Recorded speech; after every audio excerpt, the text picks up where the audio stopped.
امریکہ اور ایران کسی معاہدے تک نہ پہنچ سکے، دونوں وفود واپس روانہ۔ امریکی نائب صدر جے ڈی وینس نے میڈیا سے گفتگو میں کہا کہ معاہدے تک نہ پہنچنا امریکہ سے زیادہ ایران کے لیے بری خبر ہے۔ چاہتے ہیں ایران یقین دہانی کروائے کہ اس کے پاس ایٹمی ہتھیار نہیں ہوں گے۔ ایران نے فیصلہ کیا کہ وہ ہماری شرائط کو نہیں مانے گا۔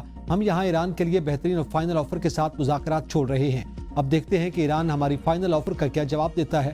مذاکرات کے دوران ٹرمپ کے ساتھ رابطے میں رہے۔ ایرانی ایٹمی پروگرام ہمارے لیے مذاکرات میں سر فہرست ہے۔ ہم اس صورتحال تک نہیں پہنچے کہ ایران ہماری شرائط کو قبول کرے۔ مذاکرات کے دوران ہم نے اپنی ریڈ لائن بتا دی تھی۔ 21 گھنٹے مذاکرات میں مختلف امور پر بات چیت کی گئی۔ ہم نے واضح بتا دیا کہ کن نکات پر اتفاق ہو سکتا ہے اور کن پر نہیں۔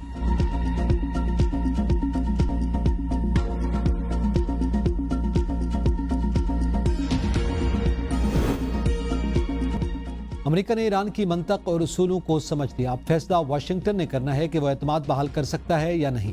ایرانی اسپیکر محمد باقر قالیباف کا بیان، کہا ایران سفارتکاری کو طاقت کے ایک مؤثر ذریعے کے طور پر دیکھتا ہے۔ دفاعی کامیابیوں کو مستحکم کرنے کے لیے کوششیں جاری رکھیں گے۔ گزشتہ 2 جنگوں کے تجربات کی وجہ سے ہمیں فریق مخالف پر اعتماد نہیں۔ قومی دفاع کی کامیابیوں کو مستحکم کرنے کی کوشش سے دستبردار نہیں ہوں گے۔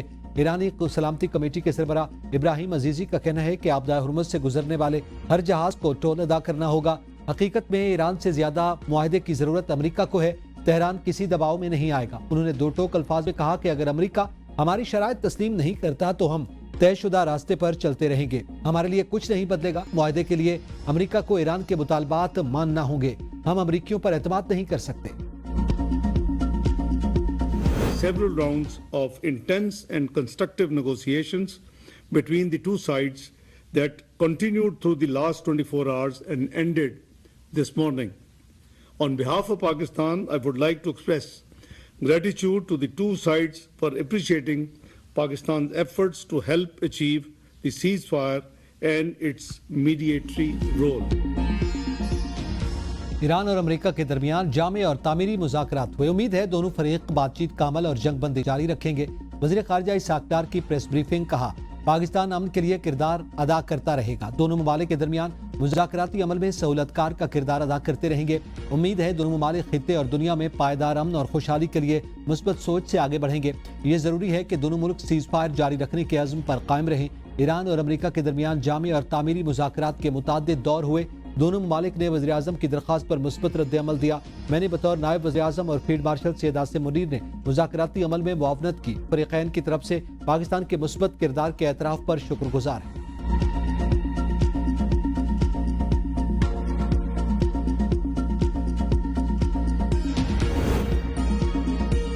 ایران سے معاہدہ ہونے یا نہ ہونے سے مجھے کوئی فرق نہیں پڑتا۔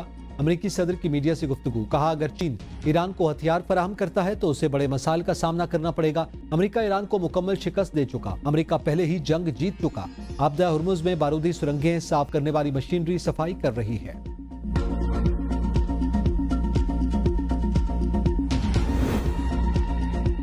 ایرانی حکومت مذاکراتی وفد کے ساتھ کھڑی ہے۔ ایرانی صدر مسعود پزشکیان کا کہنا ہے کہ پاکستان میں ایرانی وفد نے جرأت اور اعتماد سے ایرانی مفاد میں بات چیت کی۔ عوام کی خدمت کا عمل ایک لمحے کے لیے بھی نہیں رکے گا۔ حکومت ہر حال میں عوام کے ساتھ مضبوطی سے کھڑی رہے گی۔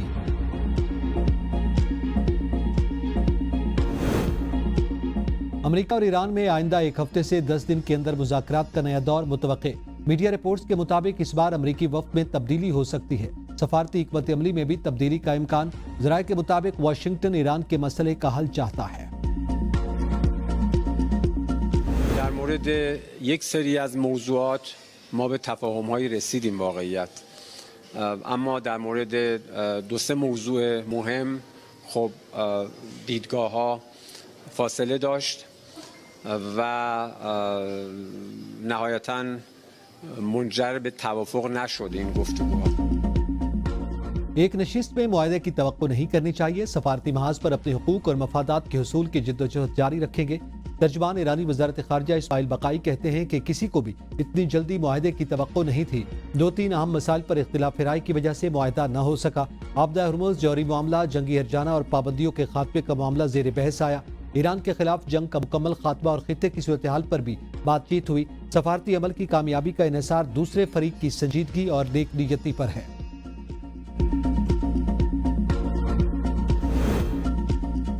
امریکہ ایران جنگ بندی، پاکستان نے دنیا کو امن کا پیغام دے دیا۔ اسلام آباد نے امریکہ اور ایران کو مذاکرات کی ٹیبل پر بٹھا کر اقوام عالم کو ورطہ حیرت میں ڈال دیا۔ امریکہ ایران کے تعلقات انقلاب ایران کے بعد شدید خراب اور سفارتی تعلقات ختم ہو گئے تھے۔ پاکستان نے صورتحال کے پیش نظر پس پردہ امن کوششیں تیز کی۔ وزیراعظم شہباز شریف اور فیلڈ مارشل سید عاصم منیر انتھک سفارتی کوششوں سے دونوں ممالک کو مذاکرات پر آمادہ کیا۔ عالمی طاقتوں نے بھی اعتراف کیا کہ پاکستان نے ایک بار پھر ذمہ دار ریاست ہونے کا ثبوت دیا۔ عالمی رہنما وزیراعظم سے مسلسل رابطے میں رہے۔ امن کی کوششوں پر بھرپور خراج تحسین۔ عالمی میڈیا میں پاکستان کا چرچا، دنیا کے بڑے اخبارات میں پاکستان کا نام شہ سرخیوں کی زینت بنا رہا۔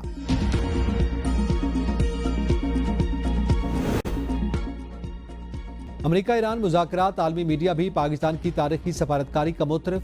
بی بی سی شمالی امریکہ کی نمائندہ ایونی ویلز نے برملا اعتراف کیا کہ جب دنیا پر جنگ کے سیاہ بادل لہرا گئے، اس صورتحال میں پاکستان نے ناممکن کو ممکن کر دکھایا اور امریکہ ایران کو مذاکرات کی میز پر لا کر بٹھا دیا۔ تمام پروپیگنڈے دم توڑ گئے۔ دونوں ممالک کے وفود پاکستان نہیں پہنچیں گے۔ مذاکرات کے دروازے کھلے اور یہ یقیناً پاکستان کی سب سے بڑی فتح ہے۔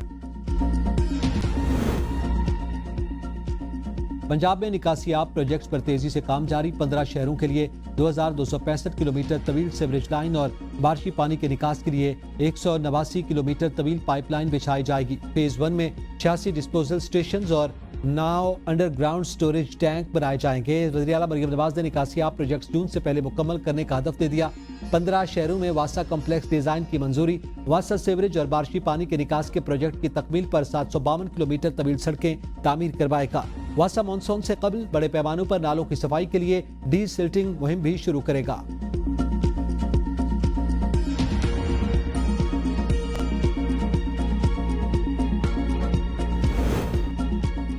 گجرانوالہ کے سرکاری اسپتال میں ڈاکٹرز کی غفلت کے باعث دوران زچگی ماں اور نومولود بچی جاں بحق، اہل خانہ کا احتجاج۔ الزام عائد کیا کہ آپریشن سے قبل 2 بوتل خون لینے کے باوجود مریضہ کو نہیں لگایا گیا۔ بچی نارمل ڈیلیوری سے پیدا ہوئی اور کچھ دیر بعد انتقال کر گئی۔ کمیٹی تشکیل، انکوائری کا حکم۔ ایم ایس ڈاکٹر امتیاز رانا کا کہنا ہے کہ کیس میں پیچیدگیاں تھیں۔ غفلت ثابت ہونے پر ذمہ داروں کے خلاف سخت کارروائی کی جائے گی۔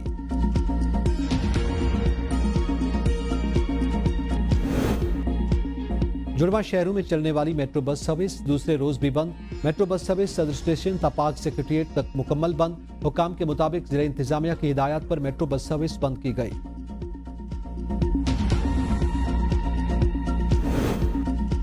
جنوبی لبنان میں اسرائیلی فوج کے حملے جاری، مزید 11 شہری شہید، 24 گھنٹوں میں مزید 100 سے زائد افراد جاں بحق، 133 زخمی ہو گئے۔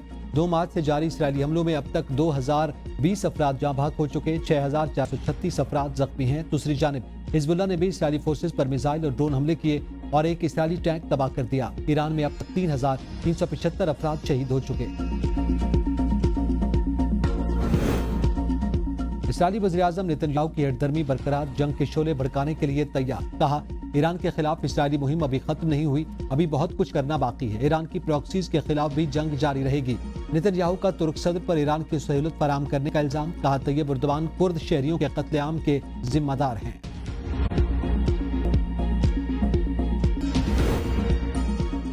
جنگ اور طاقت کے مظاہرے بہت ہو چکے، اب مذاکرات اور ثالثی کی میز پر بیٹھیں۔ کیتھولک مسیحیوں کے روحانی پیشوا پوپ لیو کا ویٹیکن سٹی دعائیہ تقریب سے خطاب۔